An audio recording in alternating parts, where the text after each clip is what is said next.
At some point, did you discover that one of the children had passed away? Yes, What was the stepsister's name? Anna Kepner. New revelations surrounding Anna Kepner's mysterious cruise ship death have now been forced into the open surrounding the circumstances of that final night aboard the ship. In a separate custody battle, Kepner's stepmother revealed chaotic sleeping arrangements, missed medication, and a lack of supervision the night Anna died, raising questions about the decisions made and the potential warning signs missed before the 18-year-old's death. Law and Crime's Chris Stewart is on the case. Anna Kepner, an 18-year-old from Florida, died aboard the Carnival Horizon cruise ship in November 2025. Her death has now been officially ruled a homicide caused by mechanical asphyxiation. The teenager was discovered in a deeply suspicious condition. Her body was found under a bed, wrapped in a blanket and covered by life vests. The circumstances immediately raised red flags and prompted a federal investigation by the FBI. This case has captivated public attention not only because of the suspicious nature of Anna's death, but also because of the complex family dynamics that have emerged in the aftermath, the questions about supervision and care, and the stark reality that an 18-year-old lost her life under circumstances that someone clearly tried to conceal. You recently go on a cruise, Yes, and did any of the children go with you on the cruise? Did you reach out to Mr. Hudson to request that he agree to passports for the children? I reached out to him to inform him of my itinerary to take the children on a cruise and did ask for the passports, but they weren't needed in this cruise.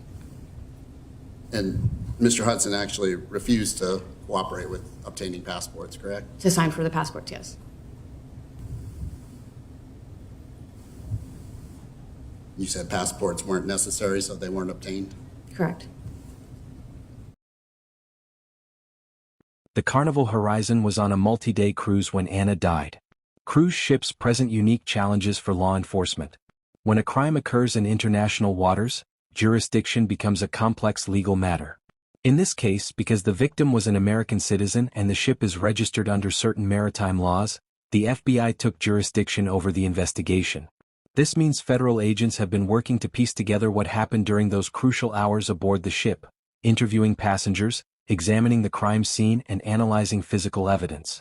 The FBI's involvement signals the seriousness with which authorities are treating this case, and the homicide ruling makes clear that this was not an accident, not a medical emergency, and not a suicide.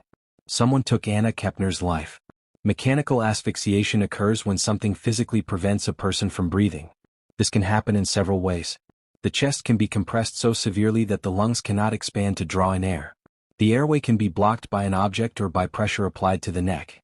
A person can be smothered with a pillow or other soft material that prevents air from reaching the nose and mouth. In cases of mechanical asphyxiation, the victim is unable to get oxygen into their lungs, and death results from oxygen deprivation to the brain and other vital organs. The medical examiner who performed Anna's autopsy determined that this was the mechanism of her death. And when was that you discovered that? Friday morning.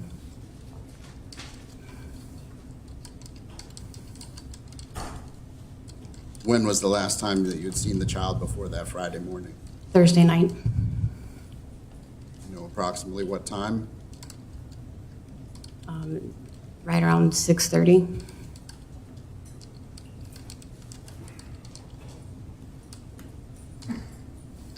And your child,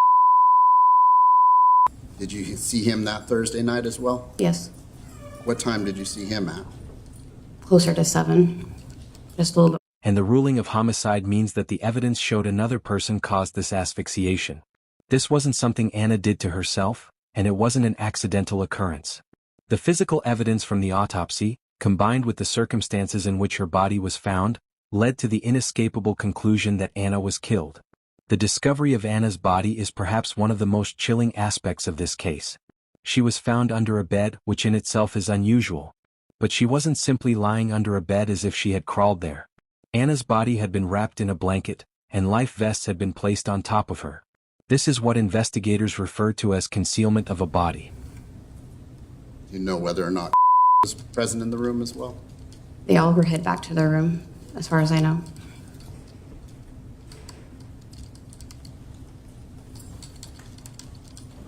So where was their room in relation to your room? Right across the hall.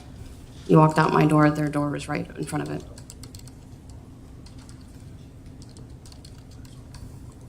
Did you return to your room that evening? Yes, What time did you return to your room? 7 o'clock.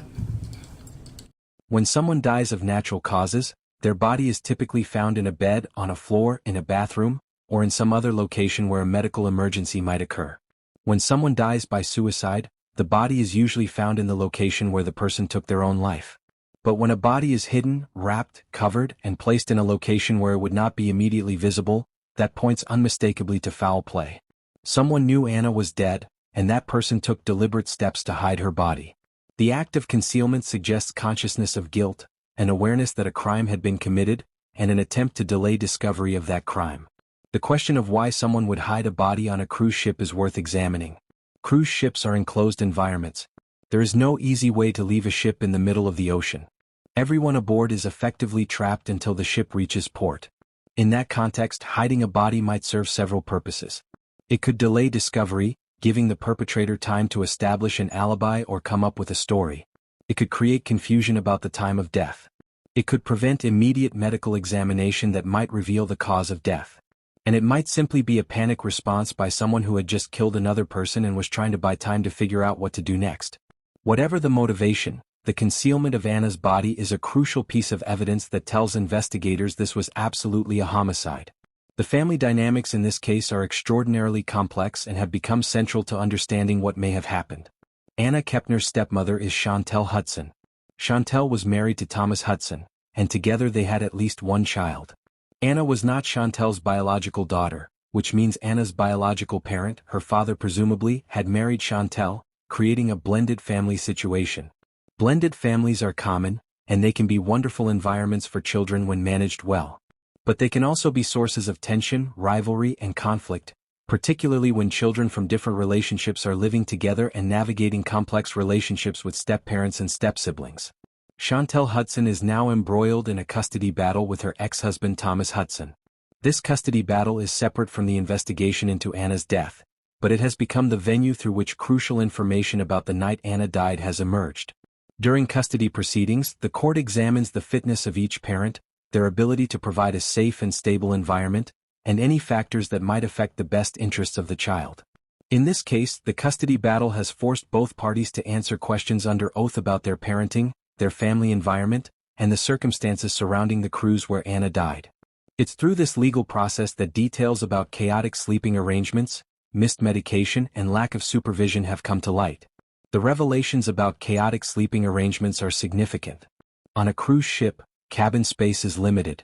Families traveling together often have to make do with the accommodations available, which might mean multiple people sharing a room, children sleeping on pull-out sofas or roll-away beds, and a general lack of privacy.